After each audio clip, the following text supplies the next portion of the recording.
welcome to Pregame Show. And we are having General Counsel this Friday.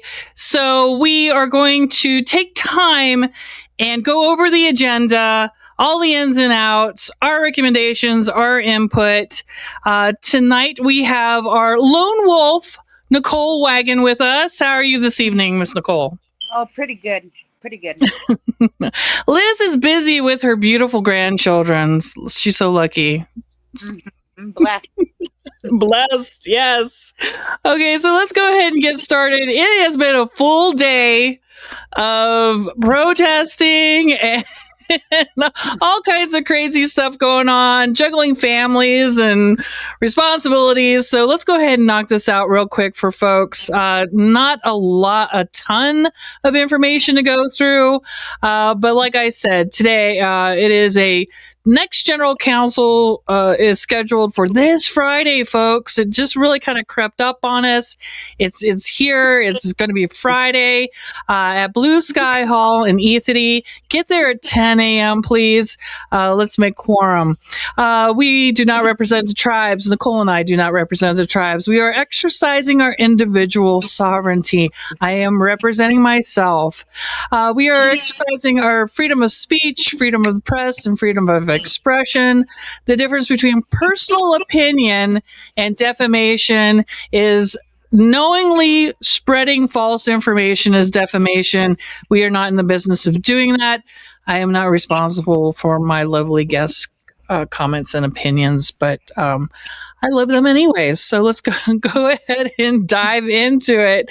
Let's see, where's my slider thing? Okay, so we're just going to do this line by line, basically. So we need to get quorum this Friday.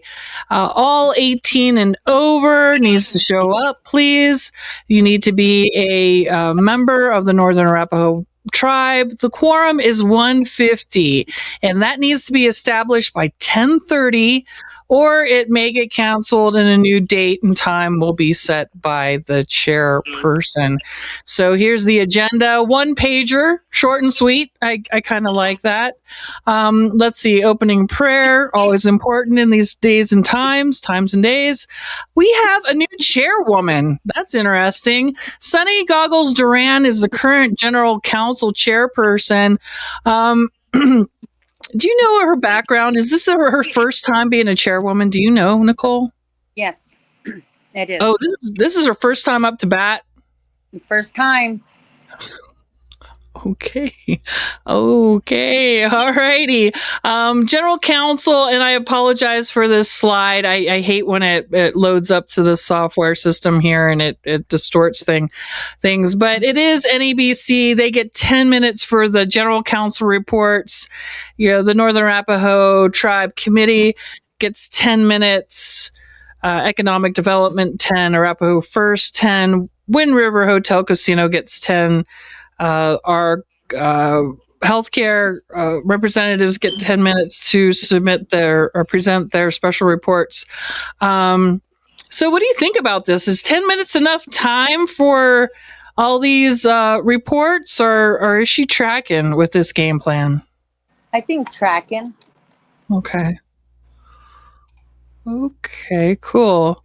Because 10 minutes, what about the floor to be open to be able to ask questions? Oh, that's a good question. That's a good point. Is it going to be 10 minutes and then we move on, or is she going to open up the floor to questions? So this could actually bloom into longer discussions. Is your thoughts? Yes, but anytime anybody does a presentation, the floor has always been open from the people on the floor. Awesome. So do you have any questions that you're going to bring before? Do you know? Have you kind of thought about that? Drafted some ideas? Oh, yeah. I'd like just looking at everything. I want some questions about the Wind River Hotel Casino. Yes. Our casino folks still not very satisfied. There's low job satisfaction with the casino workers, I believe still. So if you're a casino worker, show up, represent. So whenever she does open the floor to questions, comments, concerns, you can voice your opinion. Well, I think that it's required that we should, when we got finally this NABC chairman is the one, Keenan Grosbeck, upholding our laws, and Pat LeCrun um, finally packed his bags in 2025. We haven't had a full disclosure report of where we stood financially. And Yes. we did have one for former, way back in the day, Jim Conrad. And when you get those kind of reports, it shows and speaks for itself of where's the money. And we have that right to know where our financial status sits.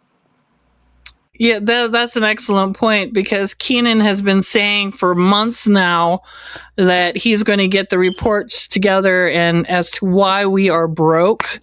And he's been kind of dangling that as a carrot for the past several months now, and saying, don't be shocked, don't be surprised, don't get mad. Don't get mad when you when you see the numbers. Okay, so this is going to be a very interesting general council meeting. You don't want to miss this one, folks. So our first presenter is going to be Miss Friday, and she was on the last general council agenda with the same item, but we didn't have time to get to it.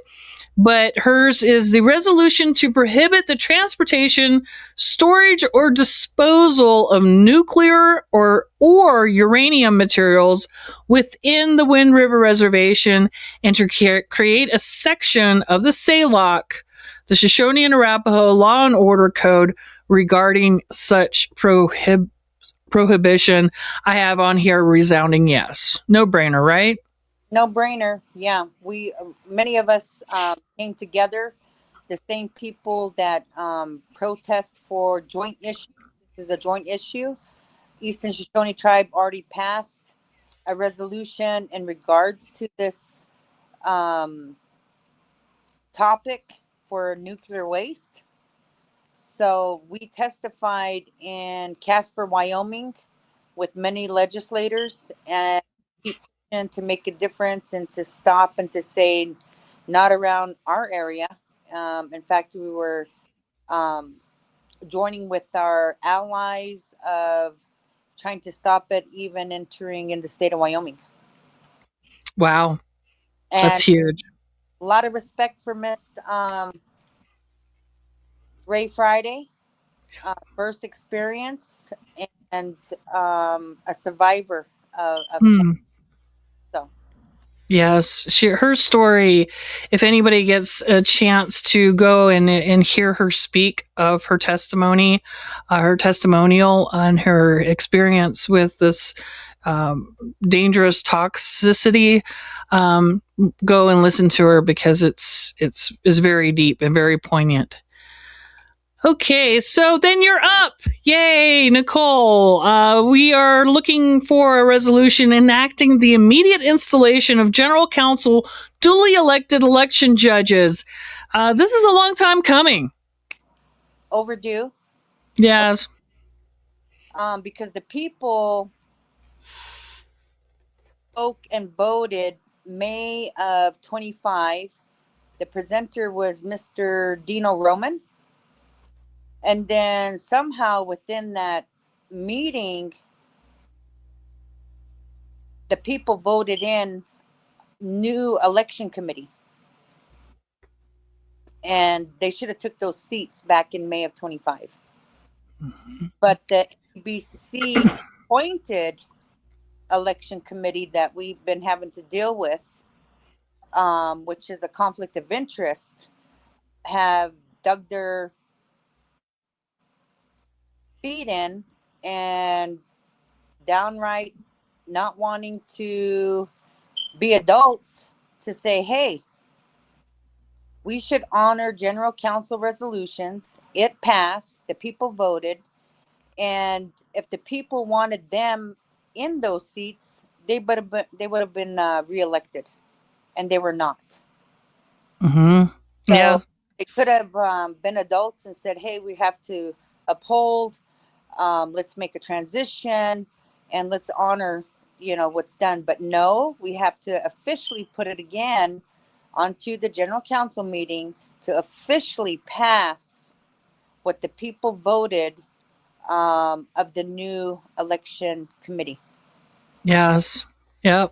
Absolutely. So I have a big yes for this one. Okay, can we take a minute and discuss what wasn't allowed on the agenda by the new general council chairwoman? This was left off the agenda, and she was citing Northern Arapaho General Council Resolution 2025. So that was very recently, 2067. And what I have here is the, what is this that I'm looking at? This is a screenshot of what she sent to you, Nicole. And she said, based on the resolution that was passed last general council meeting, I am unable to place this item on the agenda. Thank you for your submission. And the title of your agenda item that was kicked out was a resolution mandating and directing the Northern Arapaho Business Council chairman, Keenan Grosbeck, to execute the removal of Councilman Lloyd Goggles and the Northern Arapaho General Council, by the Northern Arapaho General Council. So she kicked your agenda item basically to the curb. And I do have a copy, I believe, of the resolution that she's talking about. Did you want to look at that resolution, and did we want to kind of discuss that she's referring to and basing that opinion off of? Yeah, base it on Kim Harjo's reinstatement of a resolution, and basically in there, in the verbiage, it says personal vendetta, and it kind of didn't sit well with me because this isn't a personal vendetta. No. Based on facts,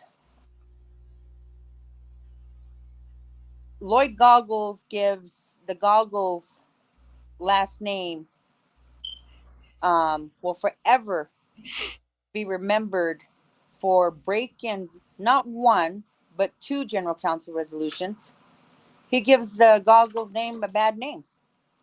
He also chipped at our property with House Bill 83 with our hunting rights and gathering.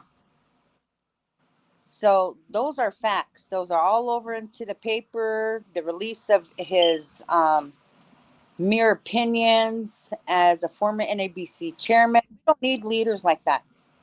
We need leaders for the people. So this isn't a personal vendetta. This is based on facts. We need better leadership that are for all the people. Absolutely. So the 1, 2, 3, 4, 5th paragraph down on the resolution that Sonny Goggles cited to you was that the general council chairperson shall prevent, interrupt, or call out of order speech or actions of anyone in the Northern Arapaho General Council meetings which is hateful, vindictive, slanderous, or personal attacks on any other individual or group. And what else does it go on here to say? And then the hiring and the firing of personnel is an HR issue, so those should also not be brought up in general council. I ad-libbed a little bit there on that last paragraph. I will hang this on the Facebook page, but that's basically what that other paragraph said there. And then a very interesting, and I would love to have your input on this next to the very last paragraph here that reads, let me see that, because it's kind of hard to see. It's so light. Be it finally resolved that this resolution shall not apply to any elected officials of the Northern Arapaho tribe who are governed by the terms of the Northern Arapaho General Council Resolution 6663A. So, everybody else has to adhere to these stipulations, except for elected officials of the Northern Arapaho tribe. They get a bye. They're allowed to bring personal issues and talk hateful during general council meetings. How does that sit with you? Doesn't sit very well because she's um terrible for it. She doesn't honor or have any kind of ethics. She breaks HIPAA. She breaks confidentiality. I mean, I can go on and go on and go on. And then with her as an elected official, um, what is the real story behind it? And I've been searching for the original general council resolution, because once she stated making a motion to reinstate, that means the original general council resolution, which was, I believe, passed in 2012. So therefore, when it's reinstate, you can't amend anything. You can't add anything. Everything better add on up. So I'm taking Mm-hmm. search and let's see and hope that these resolutions add on up and match. It shouldn't have even been given its own resolution number, in my opinion. If Correct. you're reinstating it, then you can. That's just a reinstatement of the exact same resolution. It's a double tap on the same Yeah, thing. exact point taken. And Uh, go yeah. ahead. So the last general council chairperson, Siley, should have known better, in my opinion, as well. Well, she should have presented better. She should have Yeah. presented the resolution to everybody. You Yes. Agreed. as a elected official, again, you should know that we're your boss. We're the supreme governing body, and we need to rescind and throw this out Mm-hmm. because this is critical to our tribe. For example, um, Mr. Conrad, when we brought that on in and we fired him and mandated it, come to find out after a forensic audit, he drained the swamp. We had nothing. All those numbers, everything speaks for itself. We couldn't even make payroll. They had to renegotiate contracts because he made sure that he left us with nothing. Those are facts. And what I don't understand, when you get people talking about, oh, you talked about general counsel, and that's crazy. That is actually on YouTube provided by our elected officials. Mm-hmm. So they really contradict themselves when they get up and say something, yet it's out there. It's kind of left up to interpretation, and her kicking out your agenda item was a knee-jerk reaction. It wasn't thought through.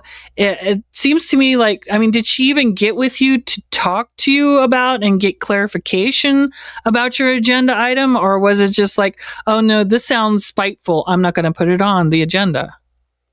She just based it onto the general counsel resolution that was recently passed. So I hope she does her homework, because a good general counsel chairperson for the people should also request the general counsel resolution that was reinstated from 2012. So she didn't call, she didn't discuss. In fact, I didn't get the email till after the agenda was put out to the public. I received the email after the fact. Okay, so are you going to chalk this up to her being new, or was this based off of some kind of biased opinion that maybe she heard through the grapevine that, oh, well, they're just out to get poor old Lloyd? What do you think? This was just because she's new, or was she biased? I have Just no your personal opinion. kind of a conflict of interest too, because she is directly related to Mr. Goggles. Oh. All of this, all the way around. But you got to be in that seat. You got to be professional and looking, stepping back and looking at everything. Um, I believe we need a change to make a requirement for general council chair people not to be employed by the tribe, because they do get retaliated on. They do get threatened um, by the elected officials. So, Mm. So are you thinking about maybe in the future submitting a resolution to that fact that no tribal, if you're employed by the tribes, is a conflict of interest for you to be the general council chairperson? That would be interesting. More to come, more to follow. But I'm disappointed. I'm disappointed in this move. It sounds like, I mean, it could be any kind of agenda item brought to Miss Goggles, and she could kick it out saying, "This is vicious and vindictive, and you just don't like this program, or you just don't like this person, so I'm not going to put it on," without listening to the facts. And uh, Mr. Goggles' recall is based off of grassroots petitions. And it's been brought before general council time and time again. This is not personal. This is based off on a terrible track record as leader. And the people have spoken, and nobody's really respecting that fact, and it's frustrating. yeah, that's non-native. I'm sorry.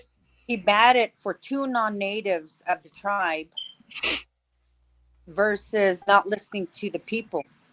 Yes. And then violating, chipping our sovereignty. I mean, these are facts. It's not personal.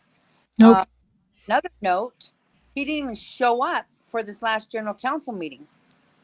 And he also was a part of the NABC appointing this election committee. And the election process was not professionally done. This appointed NABC election committee can't even read. In 663A, it states the election process has to be done within 30 days. Mm-hmm. This passed November 14th, and they chose December 18th. Mm-hmm. And they have been collecting money for every meeting. I mean, I'm losing track. I believe they got $2,500 alone in the month of December. Let's call a meeting. Let's call a meeting. Let's call a meeting. And every time they meet, it's $500. And then the number one individual that resigned as a NABC elected official was Mr. Spoonhunter. Right. He resigned, and then what? On the buddy system, you guys put me in, appoint me as the election committee. And then crazy, everybody got to understand and piece together the history. They put an application. Do you want to be a judge? Please apply. And one of the criteria is you cannot be a convicted felon.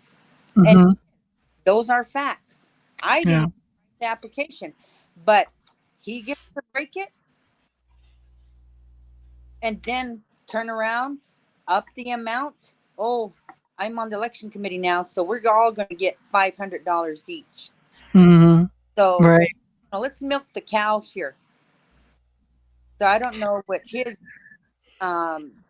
focus was, but doesn't sit well, and there's no ethics. But the election process, they totally flubbed up. There's nothing in black and white.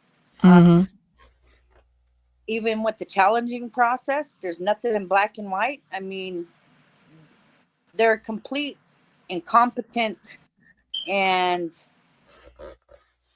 it shows. Oh, absolutely. It's time to get the real professionals in there. And hopefully we will do that with your agenda item that was allowed. Right. Okay, let's move on to Jesse Crispin, because he has some very important things that we have gotten permission to go ahead and share with folks. So his it's one agenda item, but there's 3 parts to it. and it's amendments to 6663A, which is the law of the election law. And so he is saying that he'd like to go ahead and make the following amendment to Section 3, Part 3, Section 1 of the recall. And I'll just quickly go over because I will be hanging this on the Facebook page. But this whole like introductory paragraph here, part of the issue was the 30% threshold, and so he has written this revision here that takes that part out. And what else, Nicole? What else do we need to share about this this amendment? Oh, with the 30%, that was unrealistic. Mm-hmm. This has never ever been done in our Northern Arapaho history. So a lot of our members were confused because in our history, if somebody's been recalled, they're removed, it passed, and the next highest vote getter moves up. I was really hoping that the general council tribal members that attended the meeting would absolutely embrace the NABC chairman to uphold the recall. And again, Mr. Goggles, he has actions speak louder. He has no respect for our general counsel. He didn't show. And the NABC chairman can govern yourselves. And everybody, we're broke. So this whole thing could have been bypassed that day of the NBC chairman saying, hey, I'm listening to the people. They voted. They recalled. So we're going to govern ourselves and we're going to remove them. My respect factor would go up several points, or a popularity poll, if there was a popularity poll. In my opinion, if they would stand up and govern themselves on this issue of recalling Mr. Lloyd Goggles, I mean, it would. They just need to stand up and do the right thing and show a little bit of backbone. I haven't seen any backbone of this business council since they've been in. Just a lot of kind of whining and crying around. Oh, we have so much to clean up, and I'm only one person, and I have a secret, and I can't tell everybody, but it's going to, help the tribes. I mean, it's just a bunch of weird lip service and crying around.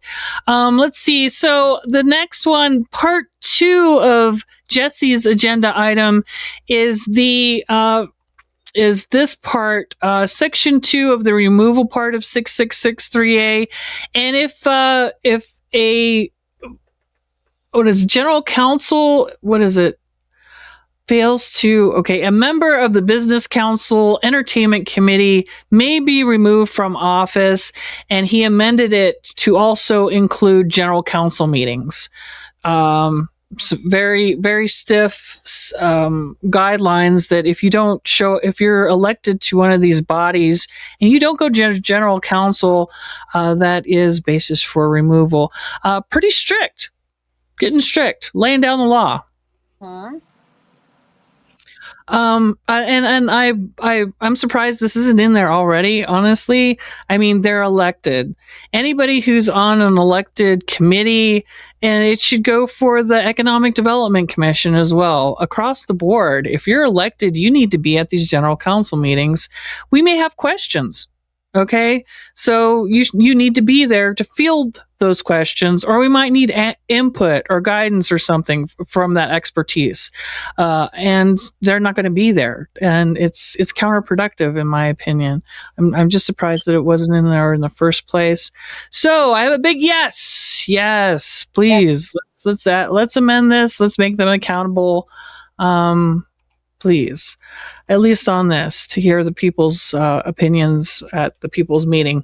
All right, finally, part 3 of Mr. Crispin's agenda item, and this is a big one. This is a game changer, quite possibly. Under this section of prohibition against holding office, he would like Section 6 to say no persons may hold any official position. The different commissions here, if he, she has been convicted of a felony. Yay! Yeah. And also, if they have held an office or position in previous years, it's not granted to them to be grandfathered in for previous years served. So even though you've been, kind of getting away with working for the tribes or on these different elected positions as a felon, now this is going to put a stop to it. Well, I think it's raising a higher bar ethically, and it does hurt our tribe. People really need to get to know their laws. Convicted felon cannot sign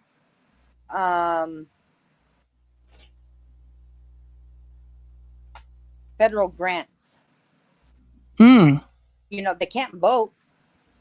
There's a lot of things that convicted felons cannot do. So people need to get to know their laws, and we need to protect the tribe. We need to raise a higher standard. We need great leaders. Yes, people to aspire to. Yes. So someone we want our children to look up to and want to emulate and follow in their footsteps. Yes. I get it. I'm with you. Okay, let's go quickly with the buzz because it has been a very eventful day. I just wanted to do a shout out to the Wyoming Outdoor Council. One of our Northern Arapaho tribal members works for them, and they have been putting on tribal legislative training sessions. Tonight was the last one, I believe. We're kind of running behind on our time schedule over here, but wanted to kind of put a shout out. Hopefully he'll be doing more in the future with legislative training. My son went to it. He liked it. He enjoyed it. They fed him. That's a good thing. So if there's any more of announcements like this, I think it's important that we educate ourselves on how to function and address our legislators and the decorum that is that they expect whenever they're in session. And you can work with them. You can go to these meetings. You can interact with them, but you have to come at it in the proper way. Okay. Again, this is a little behind the fact, but the action committee was protested today, and you still have your protest outfit on. So. And your windswept hair. I do want to share. I think I have the picture of it. So we had the Select Committee on Tribal Relations here, and they were over at CWC meeting, and they were talking about the $58 million that was earmarked in federal funds that they were not going to go ahead and allow to be passed in this budget session. So folks went out and they protested. Ms. Nicole went out there and represented as well, and it worked. You guys won. This article just came out minutes before we got on air, and here it is. They've reversed it. Of course, they're calling it an accounting issue, an accounting mistake. Oh wow! What a mistake! How do you make a $58 million accounting mistake? Someone needs to get fired for that. Vote better. I want to thank all the action committee. I've been a part of them. We're going on a year that it's been formed. February of 2026 will be 1 year. We've been allies of protesting the issues. No kings, hands off. And we got together over the weekend and they wanted to call out an action, and I embraced their support. I mean, they had absolutely great signs of um, healthcare is a human right, and their signs were awesome. Of, we stole their land. We don't need to steal their healthcare. Honor the Yeah. truth. I mean, they really did their homework of supporting our indigenous relatives. Mm-hmm. They are a great, awesome committee, and Yes. get the word on out, and um, allies. So Yes. I said, And obviously effective. oh yeah, and they were ready to they're ready to go after whoever was supporting this. Of let's vote better. Please. Election years are coming up. These are the people that voted these people in, and you Yeah. listen to the people. And we're not afraid to stand up. We're not afraid to speak on out. We had great discussions with Senator Salazar, Senator Case, and Mr. Posey, HD 33, that came on out and spoke to all of us. That's a Mm, good leader to come yeah. on, listen to the people that are protesting, um, because you're elected. You got Yeah. the good, the bad, and the ugly. And they really supported us with protesting. And it was a friendly protest. It was peaceful. And another point that I can appreciate as well is they didn't hem haw, and they admitted that they made a mistake. I didn't like the reason why. I didn't like their excuse, but it wasn't like a total denial and still made the cut. They kind of bucked up a little bit and said, "Okay, yeah, we made a mistake, and we're going to have hands off this 58 million." So it is back. Don't like the excuse that they gave, but it has been walked back. So congratulations on that. Okay, so very quickly, we have a missing young lady on the Wind River Indian Reservation, Tessie Posey. Wanted to share her information here very quickly before we left and signed off. Here's the information. I believe it's the Casper Police Department if you have any information about Miss Tessie Posey, so we can bring her home. Is that it? Did I cover everything? So everybody, please show up at Ethete General Council scheduled. Oh, I have the wrong date on here. I'm going to go ahead and back up so I don't have any misinformation on there. But it is this Friday in Ethete. Show up 10 o'clock. Did I cover everything, Miss Nicole? Yes, you did. Excellent. It was a win today. Today's a good day. It was, it was a good day. Thank you for taking time out of your busy schedule and spending some time with me this evening. Until next time, folks, stay safe out there. All my relations. All my relations.